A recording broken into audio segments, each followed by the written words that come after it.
민수기 9장 15절에서 23절까지 말씀을 살펴보도록 하겠습니다. 성막을 세운 날에 구름이 성막을 덮었고 저녁부터 아침까지 구름이 성막 위에 불 모양 같은 모습으로 있었습니다. 구름 기둥과 불 기둥이 성막 위에 임재함으로 하나님께서 이스라엘 가운데 함께 하심을 상징적으로 보여주십니다. 시내산에서는 빽빽한 구름과 지진과 천둥으로 임하셨던 하나님입니다. 하나님을 만나기 위해서는 모세가 산으로 올라가야 했습니다. 그러나 이제는 시내산을 떠나 가나안으로 가야 합니다. 이제는 하나님께서 이스라엘 백성들과 함께 하시기 위해 이스라엘 진영 한가운데 성막을 세우시고 저녁에는 성막 위에 불 모양 같은 곳으로 보내셔서 추위에 떨고 있는 이스라엘 백성들을 지켜주시고 낮에는 구름 기둥으로 덮으셔서 숨쉬는 것조차 힘든 광야의 뜨거운 직사광선에서 보호해 주십니다. 낮에는 구름과 밤에는 불 모양이 항상 이스라엘 성막과 함께 하였습니다. 백성들은 밤낮 떠나지 않고 항상 함께 하시는 하나님의 임재를 눈으로 실제로 확인할 수 있었습니다. 하나님의 인도와 보호는 광야 40년 동안 계속되었습니다. 원망하고 불평하고 심지어 범죄했을지라도 하나님께서는 그들이 떠나지 않으시고 신실하게 약속을 지키시며 가나안 땅으로 인도해 주셨습니다. 우리가 믿고 따르는 하나님은 졸지도 주무시지도 않으시고 우리를 눈동자처럼 지키시는 분이십니다. 하나님께서 우리가 천국에 들어가기까지 동행해 주십니다. 히브리서 13장 5절은 내가 결코 너희를 버리지 아니하고 너희를 떠나지 아니하리라 라고 말씀합니다. 때로 우리가 하나님을 멀리 떠나고 불신중의 길을 걷고 있을 그때에도 변하지 않는 사랑으로 우리와 동행하시며 우리를 버리지 않으시겠다라고 약속합니다. 구원의 주도권은 하나님께 있습니다. 이것이 우리가 하나님을 신뢰할 수 있는 근거입니다. 오늘 하루도 나의 어떠함을 깊이 묵상하기보다 하나님의 어떠하심을 깊이 묵상함으로 항상 우리와 함께 동행하시는 하나님을 날마다 깊이 만날 수 있기를 축복합니다. 17절에서 22절은 성막 위에 머무르는 구름의 역할을 소개합니다. 구름이 떠오르면 이스라엘은 행진하고 구름이 머무르면 이스라엘은 진을 쳤습니다. 이스라엘은 행진할 때나 멈출 때 반드시 하나님의 명령에 따라 순종해야 합니다. 그래서 오늘 말씀에는 여호와의 명령을 따라 라고 하는 표현이 무려 8번이나 등장합니다. 어떤 날은 진을 친 다음 날 행진할 때도 있었을 것이고 어떤 날은 몇 달을 머물러야 했을 것입니다. 구름이 성막에서 일어나면 자연스럽게 이스라엘도 행진하면 되지만 오랫동안 머무르게 되면 일어날 때만 기다리는 것이 아니었습니다. 행진을 멈추고 일상의 삶을 살아야 했던 것입니다.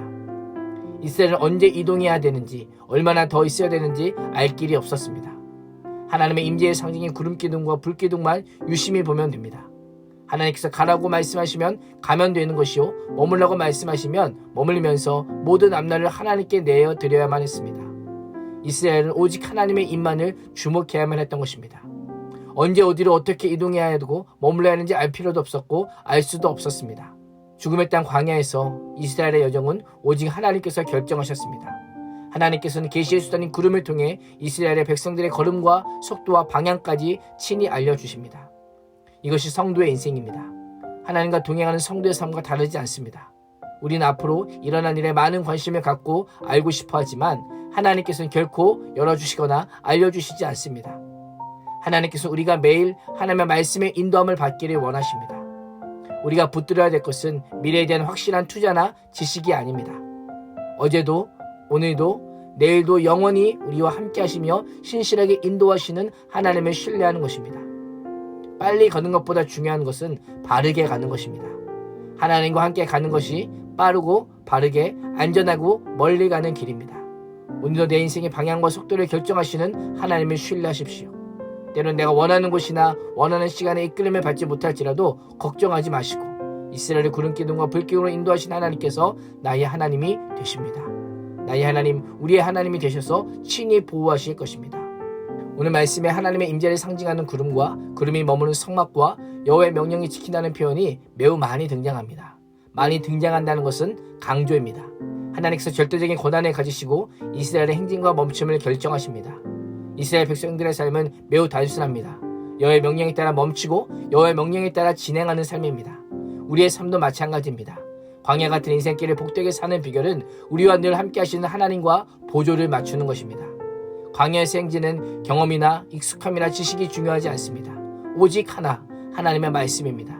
하나님의 입으로부터 나오는 말씀, 즉 구름의 행진이었습니다. 믿음의 여정은 하나님과 호흡을 맞춰 걷는 것입니다. 나를 내려놓고 하나님의 인도하심에 내어드리는 것입니다. 남들보다 느리다고 조급해하지 마시고 하나님의 인도를 따라 걸으십시오.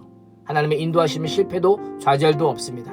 오직 은혜 충만, 성령 충만, 감사 충만입니다.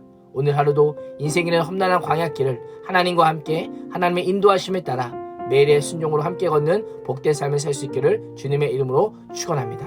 기도하겠습니다. 하나님, 성막의 불기둥과 구름기둥으로 하나님께서 이스라엘 백성 중에 임재하심을 상징적으로 보여주심에 감사합니다. 우리 인생에 늘 하나님의 말씀이 머물러 있으므로 말씀의 인도함을 받게 하여 주시고 함께 걷게 하여 주시고 매일의 순종의 걸음으로 행진하는 복을 받아 누리게 하여 주시옵소서. 예수님의 이름으로 기도합니다. 아멘.